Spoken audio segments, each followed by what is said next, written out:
Assalamualaikum, halo teman-teman semuanya. Perkenalkan, nama aku Wakili Jihan dari kelas 12.1. Nah, kali ini aku akan membahas tentang pembelahan sel. Kita bisa mengamati akar dan batang tumbuhan yang bertambah panjang. Di tubuh kita juga mengalami pertambahan panjang pada kuku atau rambut, dan kita juga pernah merasakan luka pada kulit yang perlahan-lahan akan sembuh. Semua contoh tadi merupakan bukti dari hasil pembelahan sel yang menyebabkan jumlah sel bertambah atau kondisi sel diperbaiki.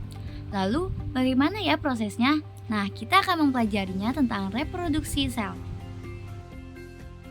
Nah, jadi reproduksi sel merupakan proses perbanyakan sel dengan membagi sel menjadi dua. Reproduksi sel berlangsung melalui tahapan pembelahan sel. Pembelahan sel ada tiga jenis, yaitu amitosis, mitosis, dan meiosis. Tetapi di sini kita akan membahas tentang mitosis dan meiosis. Mitosis adalah cara reproduksi sel di mana sel membelah melalui tahap-tahap yang teratur. Mitosis memiliki ciri-ciri sebagai berikut. Pertama, terjadi pada sel somatis atau tubuh. Kedua, menghasilkan dua sel anak yang memiliki genotip sama dengan induknya. Ketiga, berfungsi untuk pertumbuhan dan pergantian sel yang rusak. Keempat, mitosis merupakan bagian dari siklus sel.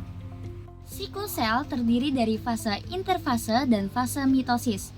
Pembelahan mitosis dibedakan menjadi dua, yaitu karyokinesis, yaitu proses pembelahan inti yang meliputi profase, metafase, anafase, telofase, dan sitokinesis. Pembelahan sitoplasma menjadi dua bagian yang terjadi pada fase interfase akhir.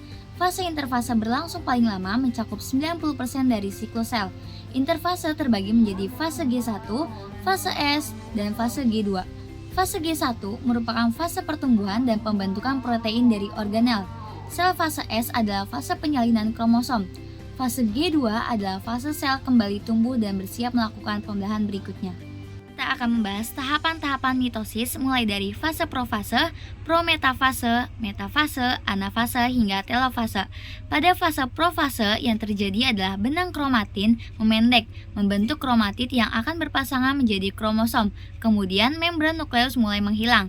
Pada prometafase, membran nukleus terfragmentasi, sehingga mikrotubula dapat masuk ke nukleus kromatid. Dari setiap kromosom memiliki konektor yang terletak pada sentromer. Selanjutnya, mikrotubula akan melekat pada kinektor kromosom. Saat metafase, mikrotubula terlihat jelas dan kromosom terletak pada daerah ekuator. Kromosom masih terdiri atas dua kromatid yang terkait pada sentromer, dan setiap sentromer memiliki dua kinektor yang masing-masing dikaitkan dengan mikrotubula. Pada tahap anafase, mikrotubula memendek sehingga menarik kromatid ke kutub yang berlawanan. Pada akhir anafase kedua, kutub sel memiliki jumlah kromatid yang sama. Dan saat telofase berlangsung sitokinesis yang memisahkan sel menjadi dua sel anak. Peristiwa tersebut terjadi dengan menipis dan memanjangnya kromatid, sehingga terbentuk kromatid nukleus dan membran nukleus. Juga mulai terbentuk kembali hingga nukleus muncul sempurna dan terbentuklah dua sel anak identik. Selanjutnya adalah meiosis. Meiosis sendiri memiliki ciri-ciri sebagai berikut. Yang pertama, terjadi pada sel gamet atau kelamin. Kedua, menghasilkan 4 sel anak dengan kromosom setengah kromosom induk. Ketiga, berfungsi menjaga agar kromosom tidak berlipat ganda dan kelangsungan spesies terjaga. Keempat, dan dimulai dengan replikasi kromosom pada interfase. Replikasi kromosom ini akan diikuti oleh dua pembelahan yang terjadi secara berturut-turut, yang disebut sebagai meiosis 1 dan meiosis 2. Tahapan pembelahan meiosis terdiri dari profase, metafase, anafase, telofase 1 dan 2. Kita mulai membahas fase-fase pada meiosis 1. Pada profase 1 mengambil sekitar 90% waktu meiosis dan terjadi dalam 5 fase. Pertama, leptoten, yaitu tahapan saat kromatin menebal membentuk kromosom. Kedua, zigoten, tahapan saat kromosom homolog mulai berpasangan. Berikutnya, pakiten, kromosom menebal dan mengganda menjadi dua kromatid tetapi masih bergabung dalam satu sentromer sehingga disebut tetrad, dan pada fase ini terjadi peristiwa pindah silang atau crossing over. Diploten, kromatid membesar dan memendek. Dan terakhir, diakinesis, tahap saat nukleus dan membran inti menghilang. Sentriol terpisah menuju kutub yang berlawanan dan terbentuk serat gelondongan di antara dua kutub. Selanjutnya, metafase 1, tetrad akan menempatkan diri dan berjejer pada bidang ekuator dan sentromer terikat oleh benang spindel. Tahap anafase 1, Benang spindel memendek dan menarik belahan tetrat ke kutub sel berlawanan, sehingga kromosom homolog terpisah. Dan pada telofase 1, membran membentuk sekat sehingga terbentuk dua sel anakan yang haploid, tetapi kromosom masih mengandung dua sister kromatid yang masih terhubung di sentromer. Fase-fase pada meiosis 2 adalah profase 2, benang kromatin berubah menjadi kromosom nukleus dan membran inti menghilang. Sentriol terpisah menuju kutub yang berlawanan, serat gelondongan terbentuk di antara dua kutub pembelahan.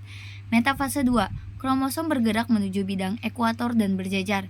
Anafase 2, kromatid berpisah dari homolognya dan bergerak menuju kutub berlawanan. Telofase 2, kromosom berubah kembali menjadi benang-benang kromatin, nukleus dan membran inti mulai terbentuk, serat gelondongan pun menghilang. Sekarang kita akan belajar membedakan pembelahan mitosis dan meiosis.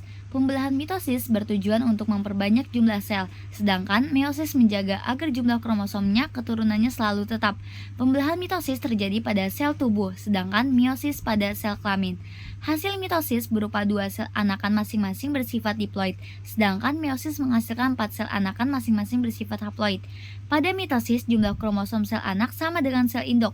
Sedangkan pada meiosis kromosom sel anak setengah sel induk, mitosis mengalami 1 kali pembelahan, sedangkan meiosis 2 kali. Pada fase metafase, mitosis setiap kromosom terdiri dari 2 kromatid yang berjejer di ekuator, sedangkan meiosis setiap sepasang kromosom terdiri dari 4 kromatid berjejer di ekuator. Yang terakhir, pembelahan mitosis tidak melibatkan peristiwa pindah silang, sebaliknya meiosis terjadi pada peristiwa pindah silang.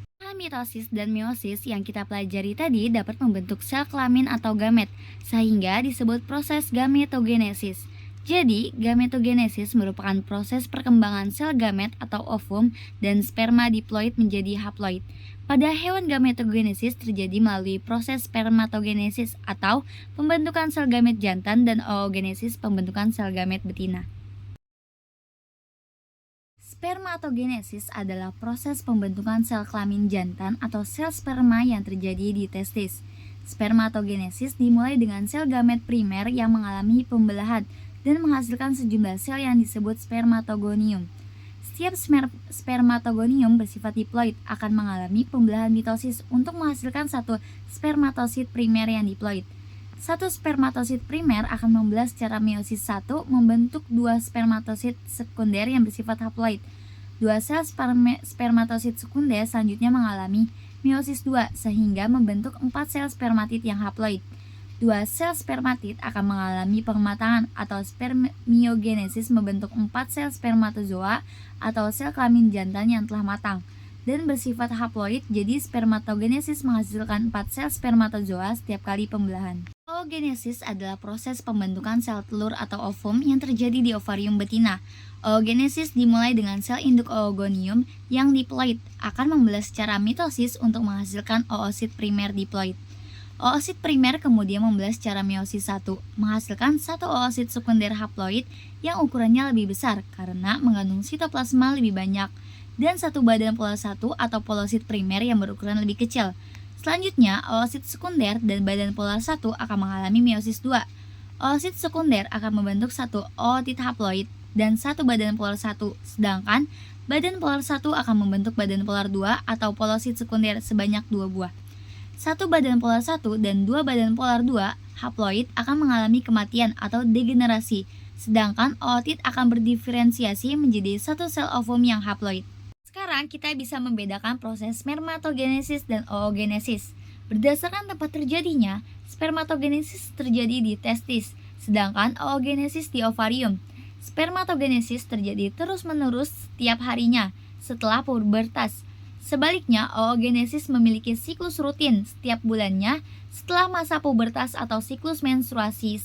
Spermatogenesis menghasilkan 4 sel fungsional berupa sperma haploid, sedangkan oogenesis menghasilkan satu sel ovum haploid dan 3 badan polar yang terdegenerasi. Spermatogenesis menghasilkan jutaan sperma, dan oogenesis menghasilkan satu ovum per bulan sel sperma yang dihasilkan. Spermatogenesis berukuran sama dengan spermatid dan spermatosit, sedangkan ukuran ovum jauh lebih besar daripada oosit. Spermatogenesis baru dimulai dari masa pubertas dan berlangsung selama hidup. Sebaliknya, oogenesis sudah dimulai sejak masa pra lahir, pasca atau hingga menopause. Nah, itu aja materi dari pembelahan sel dari saya. Kurang lebihnya mohon maaf. Wassalamualaikum warahmatullahi wabarakatuh.